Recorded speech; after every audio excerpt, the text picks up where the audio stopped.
नमस्कार दोस्तों, NLM education में आपका हार्दिक अभिनंदन, स्वागत साथियों। साथियों, आज हम चर्चा कर रहे हैं कि बहुत ही करंट टॉपिक है, करंट अफेयर से संबंधित टॉपिक है यूक्रेन संकट और नेटो और रूस। तो आज पूरी दुनिया जिससे कहीं न कहीं भ्रमित हो रही है या भय से ग्रसित है, कहीं तृतीय युद्ध की आहट होने वाली है, कोई कुछ कहते हैं परमाणु युद्ध होने वाला है। तो वास्तव में ये संकट आया क्यों? पहले तो हम इसी पर चर्चा करते हैं कि धीरे-धीरे कि इस संकट के आने का कारण क्या है?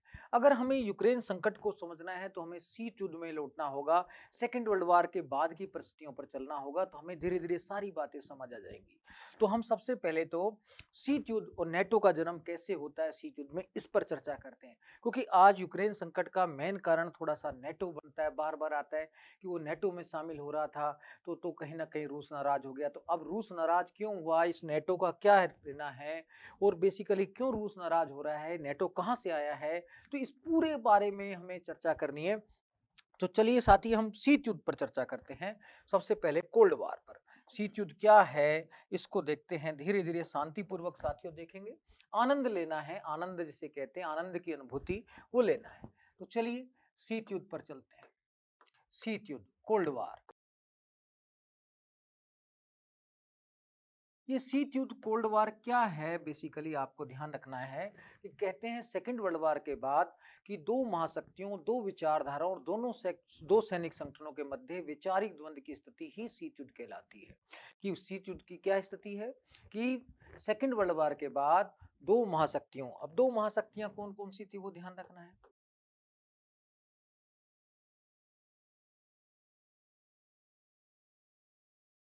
दो विचारधाराओं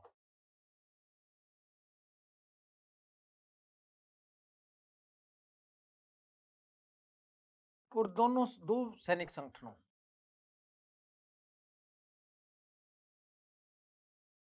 के मध्य वैचारिक द्वंद्व की स्थिति। अब दो महाशक्तियां थी उस समय, यूएसए और यूएसएसआर। यानी कि एक तो संयुक्त राज्य अमेरिका, दूसरा सोवियत संघ था USSR, United state of Soviet Russia. ये दो महाशक्तियां थी। दो विचारधाराएं कौन सी थी? पूंजीवाद का अनुकरण अमेरिका कर रहा था, जबकि सोवियत संघ था जो साम्यवाद का नेतृत्व कर रहा था। इन दोनों के मध्य और दो सैनिक संगठन कौन से थे? नेटो किसका सैनिक संगठन था? North Atlantic Treaty Organization. ये बेसिकली अमेरिका का सैनिक संगठन था। वारसा सोवियत संघ का सैनिक संगठन था। तो इन दोनों के मध्य जो वैचारिक द्वंद था उसी को शीत युद्ध कहते हैं। इनके मध्य वैचारिक द्वंद की स्थिति, यानी कि क्या है शीत युद्ध? दो सैनिक संगठनों, दो विचारधाराओं, दो महाशक्तियों के मध्य वैचारिक द्वंद। वैचारिक द्वंद था, एक दूसरे के वैचारिक रूप से नीचा दिखाना इनका मेन उद्देश्य था। वास्तव में शीत युद्ध की डेफिनेशन वैचारिक द्वंद की स्थिति, शीत युद्ध की सही डेफिनेशन जॉन फोस्टर डेलेस देते हैं। जॉन फोस्टर डेलेस कहते हैं शीत युद्ध ब्रिंकमैनशिप है। ब्रिंकमैनशिप का मतलब होता है पंजा लड़ाना। यानी कि पंजा लड़ाने में क्या कहते हैं? अपनी पूरी शक्ति दूसरे को नीचा दिखाने में लगा देते हैं। तो साथियों शीत युद्ध में सोवियत संघ और अमेरिका दोनों एक दूसरे को नीचा दिखाने में लग रहे थे और अपनी पूरी ताकत दूसरे को नीचा दिखाने में लगा देते हैं। तो ऐसी शीत युद्ध की परिभाषा ब्रिंकमैनशिप के रूप में कौन देते हैं? John Foster Dulles. ये भी साथियों ध्यान रखेंगे तो बहुत आनंद आएगा, और वैसे सबको ध्यान रखना चाहिए, एक सामान्य नागरिक को भी। ये शीत युद्ध की परिभाषा ब्रिंकमैनशिप के रूप में देते हैं, यानी कि पंजा लड़ाने की स्थिति के रूप में देते हैं। कहते हैं पंजा लड़ाना, पंजा तो आपने लड़ाई होगा कभी ना कभी, तो पंजा लड़ाने के रूप में थे जिसमें अपनी पूरी शक्ति का प्रयोग दूसरे को नीचे दिखाने में लगा दिया जाता है। अभी इसी शीत युद्ध के कारण वास्तव में यूरोप दो भागों में बटा हुआ था।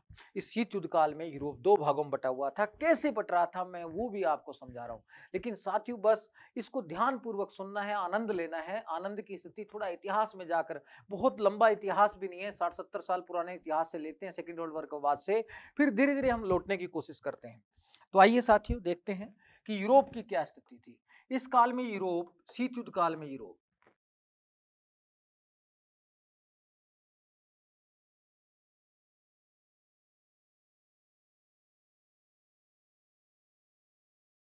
शीत युद्ध काल में यूरोप दो भागों में बटा हुआ था साथियों।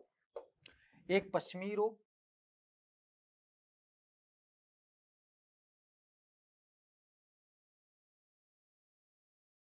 एक पूर्वी यूरोप।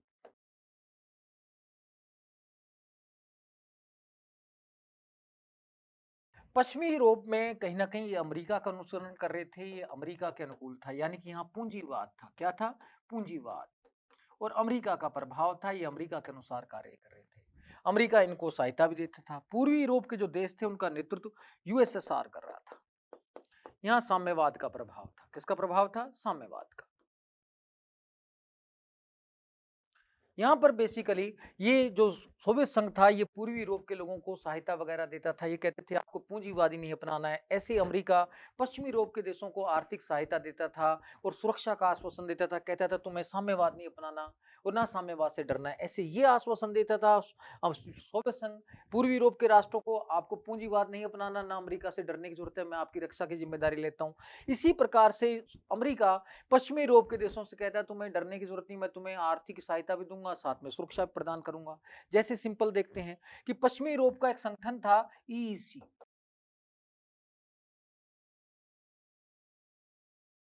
ये 1958 में बना था।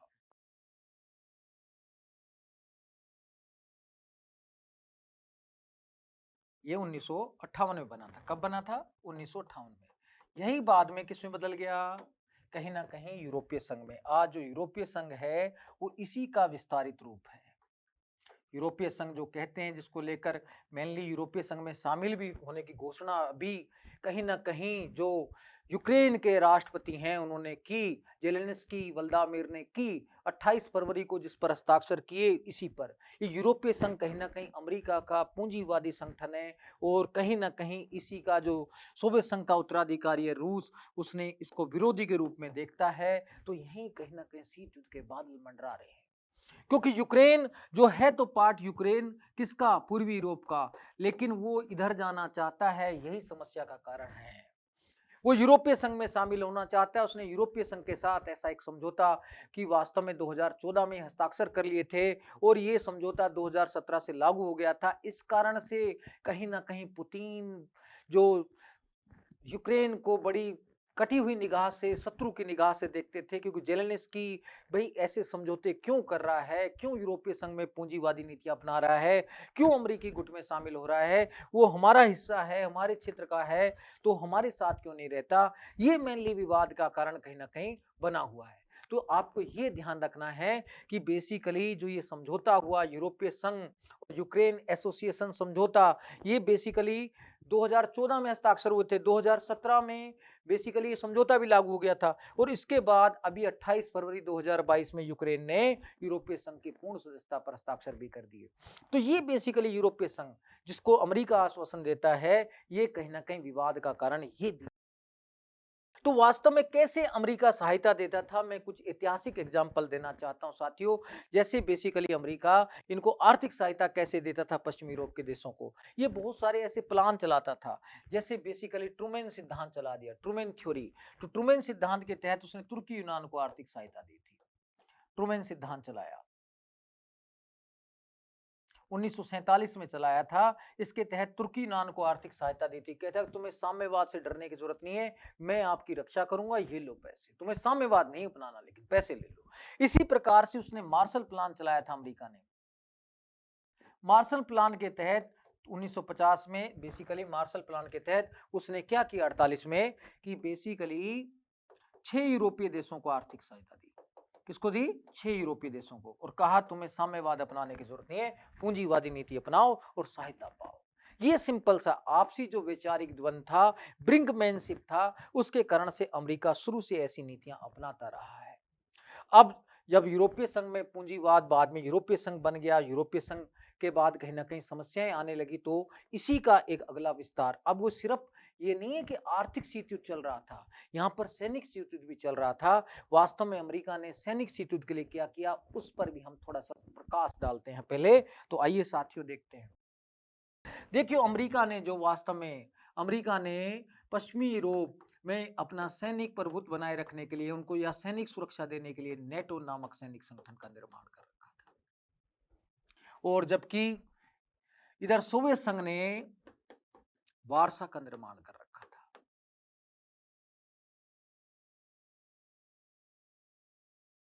ये 1955 में बना था। ये 4 अप्रैल 1949 में बना था।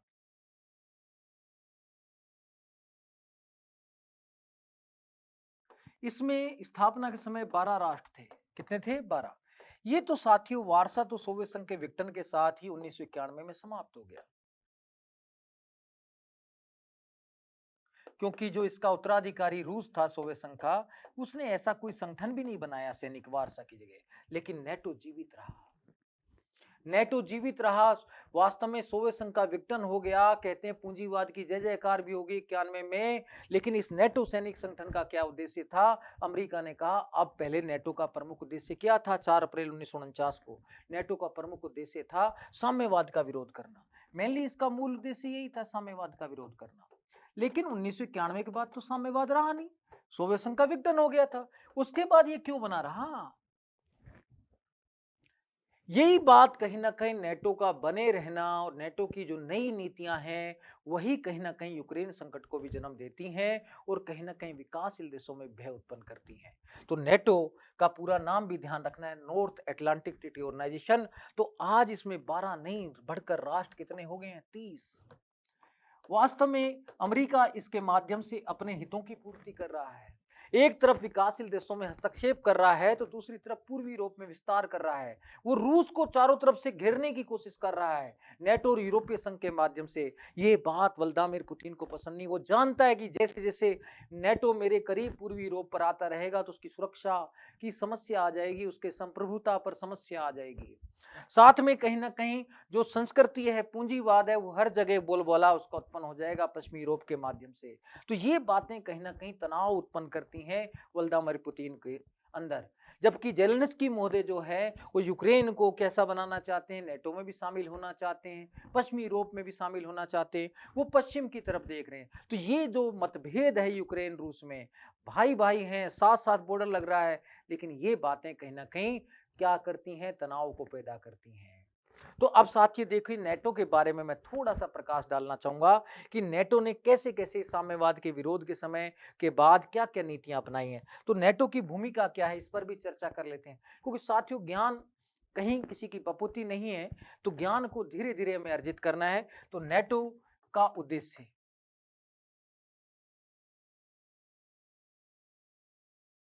1991 के बाद, भाई 1949 में इसकी स्थापना हुई थी, तब तो इसका उद्देश्य क्या था? साम्यवाद का विरोध। लेकिन अब साम्यवाद तो रहा नहीं, सोवियत संघ का विघटन हो गया। अब उसके बाद नेटो ने अपने नवीन उद्देश्य घोषित किए। पहला तो बेसिकली क्या? नई विश्व व्यवस्था की स्थापना, यानी कि अमेरिका के माध्यम से कहीं ना कहीं नई विश्व व्यवस्था की स्थापना, यानी कि विकासशील देशों पर नियंत्रण। सरल शब्दों में कहें तो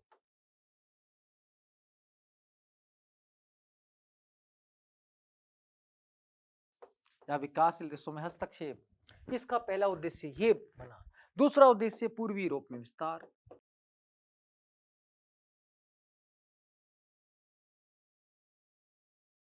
वास्तव में नेटो से कहीं ना कहीं ये नहीं है कि रूस डर रहा है, उससे पहले सोवियत संघ भी डर रहा था। सोवियत संघ भी 1990 में गोर्बाचेव ने भी पश्चिम के नेताओं से अमेरिका से वार्ता की थी कि आप नेटो का पूर्वी यूरोप में विस्तार नहीं करेंगे, पूर्वी यूरोप के देशों को आप सदस्य नहीं बनाएंगे।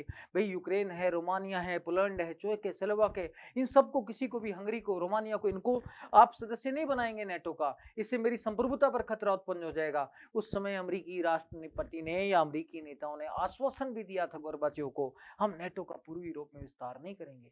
लेकिन उनका पहला उद्देश्य पूर्वी यूरोप में विस्तार ही है। वास्तव में देखा जाए 91 के बाद देखा जाए तो 14 नए राष्ट्र नेटो में सम्मिलित हुए हैं। इसका मुख्यालय ब्रुसेल्स में है। तो 14 नए राष्ट्र शामिल हुए, उसमें अधिकांशतः पूर्वी यूरोप के हैं। बस यही भय कहीं ना कहीं रूस को डराता है और इसलिए रूस इतना अग्रेसिव हो रहा है, इसलिए पुतिन बार बार यूक्रेन में हस्तक्षेप कर रहा है या अन्य राष्ट्रों पर कहीं ना कहीं कार्रवाई करने की सोचता है, क्योंकि ये पूर्वी यूरोप के राष्ट्र जो हैं वो अमेरिका की तरफ देखते हैं और नेटो का सदस्य बनने के बाद रूस की जो संप्रभुता है उस पर खतरा उत्पन्न हो जाता है, क्योंकि इसके बाद नेटो यहाँ पर बड़ी मिसाइलें लगा सकता है, परमाणु हथियारों को आसानी से पहुंचा सकता है। यही बात कहीं ना कहीं रूस को हजम नहीं होती है, रूस के सामने तनाव उत्पन्न करती है कि नेटो का पूर्वी यूरोप में विस्तार हो रहा है, तो उसकी संप्रभुता को खतरा उत्पन्न हो रहा है। अब कहां-कहां कौन-कौन से राष्ट्र बने थे, ये भी मैं आपको थोड़ा देखना चाहते हो तो मैं बता देता हूं आपको साथियों कि नेटो के 14 नए राष्ट्र क्या हैं, क्योंकि ये भी आपको स्मरण रहना चाहिए कैसे बने। अब 14 नए राष्ट्र, नेटो के 14 नए राष्ट्र, देखिए इसमें से नाम से ही पता चल जाएगा कि अधिकांश पूर्वी यूरोप के हैं नए राष्ट्र। सबसे पहले 1999 में वाशिंगटन शिखर सम्मेलन हुआ था नेटो का, उसमें हंगरी, पोलैंड और चेक तीनों पूर्वी यूरोप के। 1999 में वाशिंगटन शिखर सम्मेलन में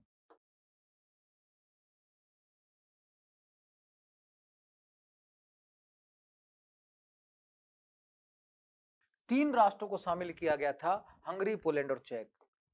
हंगरी, पोलैंड, पोलैंड भी बिल्कुल पास में, और चेक, चेक स्लोवाकिया था पहले, चेक। ये तीन राष्ट्र एक साथ 99 में शामिल हुए। फिर 2004 में 7 राष्ट्रों को शामिल किया गया। 99 के बाद आते हैं 2004 में, तो इसमें 7 राष्ट्रों को शामिल किया, Bulgaria, Estonia, Latvia, Lithuania, Romania. तो इसमें किस किस को शामिल किया गया? बुल्गारिया, एस्टोनिया, ये उत्तरी बाल्टिक सागर के जो पहले कहीं ना कहीं सोवियत संघ के पार्ट रहे हैं, एस्टोनिया, लाटविया, लुथानिया, ये सब कहीं ना कहीं सोवियत संघ के पहले हिस्से रहे हैं। लिथुआनिया, ये देखो पूरा ही पूर्वी यूरोप में विस्तार है, कुल मिला के रूस को घेरने की तैयारी है। लिथुआनिया, तो बेसिकली रोमानिया, ये अधिकांशतः वही हैं जो पूर्वी यूरोप से संबंधित राष्ट्र हैं। तो ये रूस के अंदर भय उत्पन्न करने की सबसे बड़ी पीड़ा ये है। स्लोवाकिया, स्लोवानिया,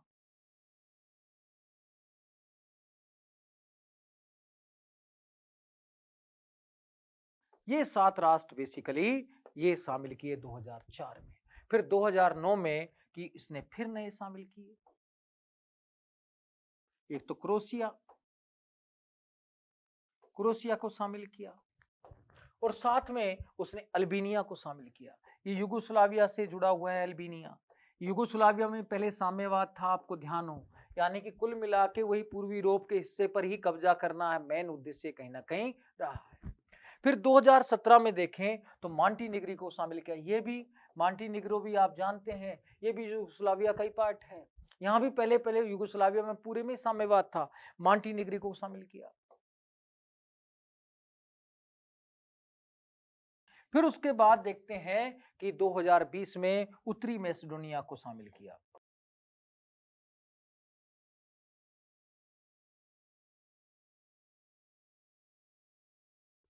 ये सब पूर्वी यूरोप का पार्ट है। अब 28 फरवरी को जो यूक्रेन के वर्तमान राष्ट्रपति हैं जेलेंस्की वल्दामिर, उन्होंने भी हस्ताक्षर कर दिए। अब इसमें देखा जाए तो नेटो में 30 नहीं अब 31 राष्ट्र हो गए इस सहित। अब ये भी नया मेंबर बन गए हैं, यूक्रेन के राष्ट्रपति ने भी हस्ताक्षर कर दिए। अब इनको भी जैसी सदस्यता यूक्रेन को मिल जाएगी तो 31 हो जाएंगे 30 से बढ़कर। तो उन्होंने 28 फरवरी को क्या किए, अभी 28 फरवरी 2022 को नेटो की सदस्यता पर बेसिकली हस्ताक्षर करने की सोचा है। अगर ये यूक्रेन शामिल हो जाता है तो बेसिकली क्या है कि उनका भी यूरोपीय संघ में तो शामिल होने के लिए उन्होंने हस्ताक्षर कर दिए, और नेटो पर भी सोच रहे थे। तो इस तरीके की नीति जो है, 31 हो जाएंगे यूक्रेन को शामिल होने के बाद। यूक्रेन की सीमा बिल्कुल रूस के पास लगती है, रूस ऐसा खतरा मोल नहीं ले सकता। तो ये बातें आपको ध्यान में रखनी है साथियों, कि इस तरीके की नीति जो नेटो की रही है वही रूस में भय उत्पन्न करती है। इसी कारण से रूस यूक्रेन को बार बार समझाता रहा है कि आप नेटो और यूरोपीय संघ की तरफ मत देखो, तो समझाता भी रहा है। लेकिन यूक्रेन का झुकाव लंबे समय से अमेरिका की तरफ या पूंजीवाद की तरफ बना हुआ था। ये झुकाव आज से नहीं है, इस झुकाव का इतिहास भी देखें और प्रतिशत देखें। अब देखो सीधा सा है, यूक्रेन का अमेरिका यूरोपीय संघ की ओर झुकाव, हम एक खाने में रखें इसको,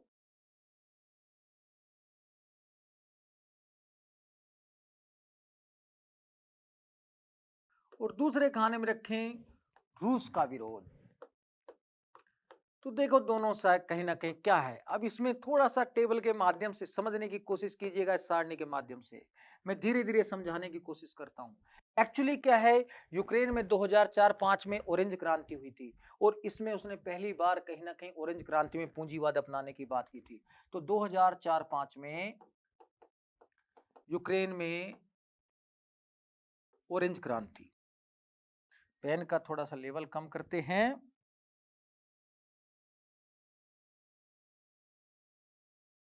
ऑरेंज क्रांति जिसमें क्या है अपनाया, जिसमें पूंजीवाद अपनाने की बात की।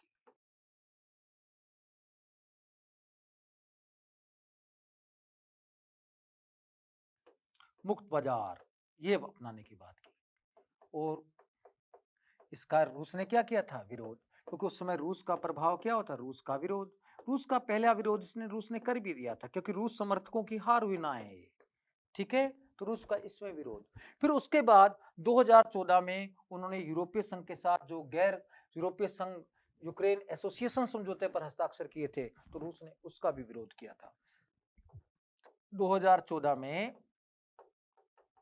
यूक्रेन ईयू का मतलब है यूरोपीय यूनियन, यूरोपीय संघ, ठीक है ना, एसोसिएशन समझौता पर हस्ताक्षर, जैसे ही हस्ताक्षर हुए थे तो यूरोपीय संघ का मतलब वो शामिल होने का, यूरोपीय संघ में शामिल होने का मतलब है धीरे धीरे अमेरिकी गुट या पूंजीवाद में शामिल होना, यानी कि पश्चिमी यूरोप की तरफ होना। तो रूस ने क्या किया था, क्रीमिया में सैनिक कार्रवाई, क्रीमिया में सैनिक कार्रवाई। पहले क्रीमिया एक छोटा सा प्रदेश था जो पहले रूस ने यूक्रेन को दे दिया था, भाई आप ही अपने हिसाब से देख लें इसको, लेकिन जब क्या है कि कहीं ना कहीं क्रीमिया पर उसने वापस हस्तक्षेप करके प्राप्त कर लिया। तो क्रीमिया में सैनिक कार्रवाई, क्रीमिया में 2014 में सैनिक कार्रवाई और क्रीमिया को मिला लिया उसने। ये विरोध आज से नहीं है, ये लंबे समय से चल रहा है। अब 2017 में ये समझौता लागू हो गया था, लागू हुआ, तो कहीं ना कहीं रूस के साथ और टेंशन बढ़ी कि ये धीरे धीरे इधर जाएगा, क्योंकि इसी के साथ रूस जो यूक्रेन है उसका झुकाव नेटो की तरफ होने लग गया। किसकी तरफ होने लगा, यूक्रेन का झुकाव नेटो की तरफ। अब यूक्रेन का अगला कदम क्या था, यूरोपीय संघ की पूर्ण सदस्यता और नेटो के साथ जुड़ना और नेटो में शामिल होना।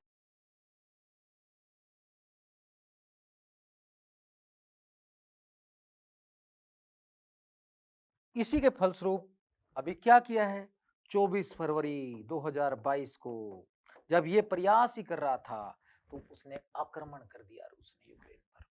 तो ये जो नीतियां रही हैं यूक्रेन की, कहीं ना कहीं पूंजीवाद की नीतियां, अमेरिका और यूरोपीय संघ की तरफ झुकाव, इन नीतियों ने नेटो की तरफ झुकाव, यूरोपीय संघ की तरफ झुकाव, ये रूस को समझ में नहीं आता। तो रूस इन सब का विरोधी है, वो अपने हितों के विरोधी मानता है, इसलिए रूस ने यूक्रेन पर आक्रमण किया। अब ये ताजा खबर, पहले तो आपको ये समझ आनी चाहिए कि आक्रमण का कारण क्या है, कि यूक्रेन का कहीं ना कहीं यूरोपीय संघ और नेटो की तरफ बढ़ता झुकाव युद्ध का मूल कारण है। ये बात आपको समझ आ जानी चाहिए। तो ये इस बात के बाद हम चलते हैं वर्तमान परिस्थिति पर कि वास्तव में ये युद्ध जो शुरू हुआ, इस युद्ध में क्या क्या घटनाएं हो रही हैं, इस पर क्या क्या प्रभाव पड़ रहा है, ये भी हम साथियों देखते हैं। अब देखिए साथियों, ये बेसिकली नक्शा है यूक्रेन का। तो इसमें इधर रोमानिया, पोलैंड और रसिया, रसिया की सीमा इधर लगी हुई है। रसिया ने अटैक शुरू किया तो बेसिकली 24 फरवरी को किया, 24 फरवरी 2022 को इसकी शुरुआत की अटैक की।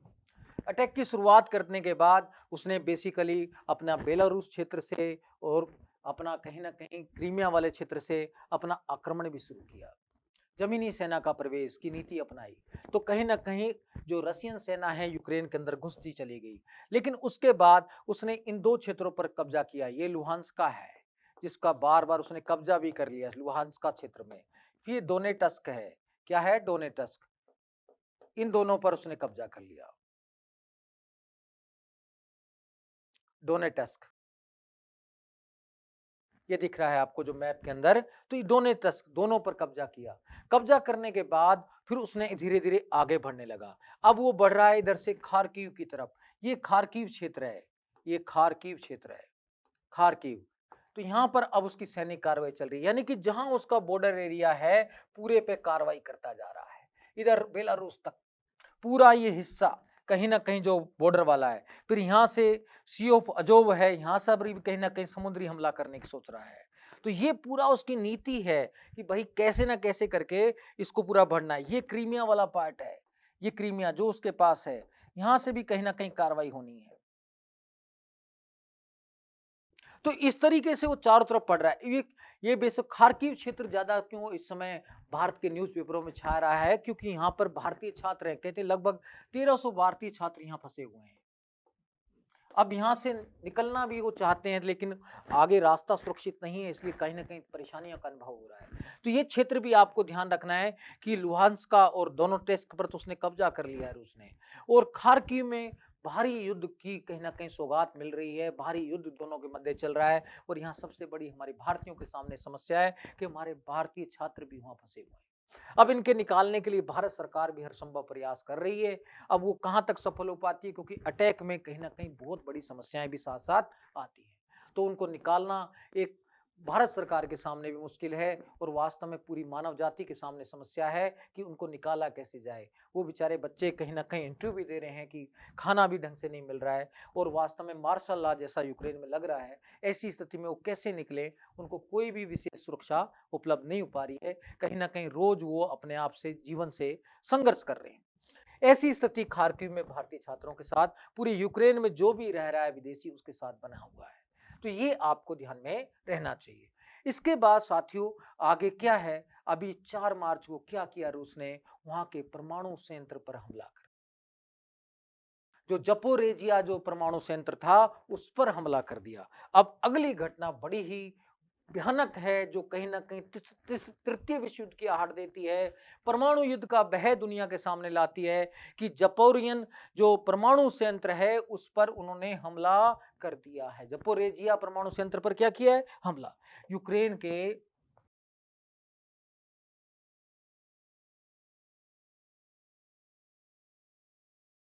जपोरेजिया परमाणु संयंत्र पर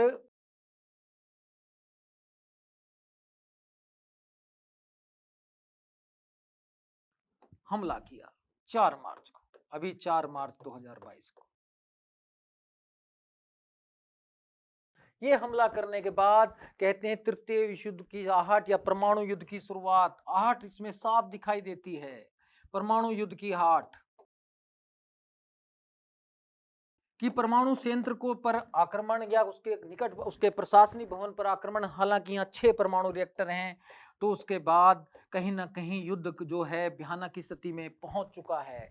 6 परमाणु रिएक्टर हैं, अगर एक भी रिएक्टर लीक हो गया तो परमाणु जो रेडिएशन है आसपास के क्षेत्रों में फैल जाएगा, और लंबे क्षेत्र तक कहीं ना कहीं अनेक समस्याएं, अनेक बीमारियां उत्पन्न हो जाएंगी। मानव जाति के सामने हाहाकार की स्थिति हो जाएगी। मित्रों आप जानते हैं कि हिरोशिमा नागासाकी पर 6 और 9 अगस्त को जो 1945 को परमाणु बम डले थे, लिटिल बॉय फैटमैन, उनका कुप्रभाव आज भी उस धरती पर देखने को मिलता है, उसके आसपास के क्षेत्रों में देखने को मिलता है। अगर ये परमाणु रिएक्टर भी कहीं ना कहीं लीकेज हो जाते हैं तो कहते हैं चेरनोबिल से भी बड़ी घटना हो सकती है। तो मानव जाति का अपने आप इस परमाणु रिएक्टर से, परमाणु तकनीक से ही नरसंहार हो जाएगा।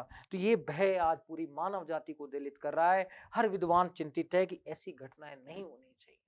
इसलिए अमेरिका के राष्ट्रपति बाइडेन ने तुरंत व्लादिमीर पुतिन से फोन पर बात की जैसे ही हमला हुआ, और कहा कि वहां चेक करने दें, कोई परमाणु संयंत्र तो लीक नहीं है, तो थोड़ी देर के लिए हमले रोकिए, ऐसी अपील की। उसके बाद ब्रिटेन के प्रधानमंत्री ने भी सुरक्षा परिषद की तुरंत बैठक बुलाने की बात की।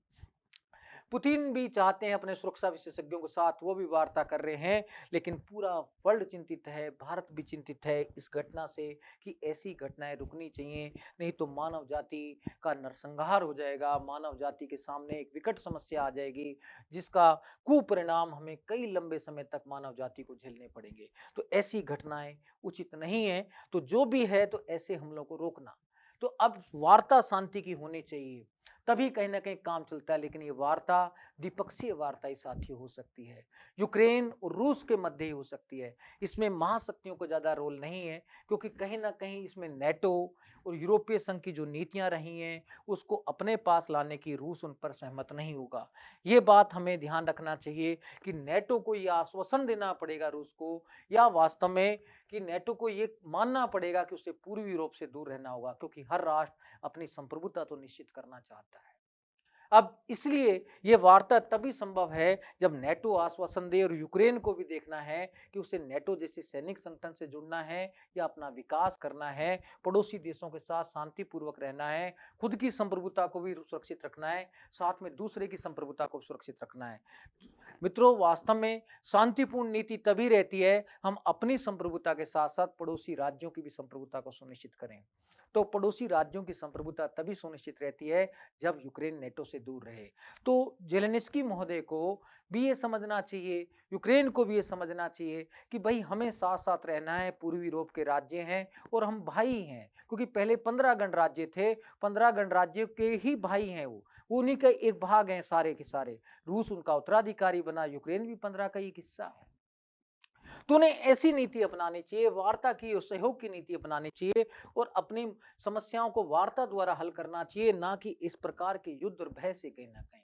कुछ यूक्रेन को अपने दृष्टिकोण में परिवर्तित करना चाहिए प्रभाव को, और साथ में रूस को भी, व्लादिमीर पुतिन महोदय को भी कुछ अग्रेसिव से शांति वाली नीति अपनानी चाहिए। अगर वो दोनों भाई मिलकर वार्ता करते हैं तो कहीं ना कहीं इससे ना केवल उस पर्टिकुलर पूर्वी एशिया में शांति आएगी, अपितु विश्व समुदाय का भी विकास होगा। अभी पूरी मानव जाति कोरोना जैसी महामारी से पीड़ित है, अभी अर्थव्यवस्था का विकास ही नहीं हुआ है, लेकिन इस यूक्रेन संकट ने पुनः पूरी विश्व अर्थव्यवस्था को हिला दिया है।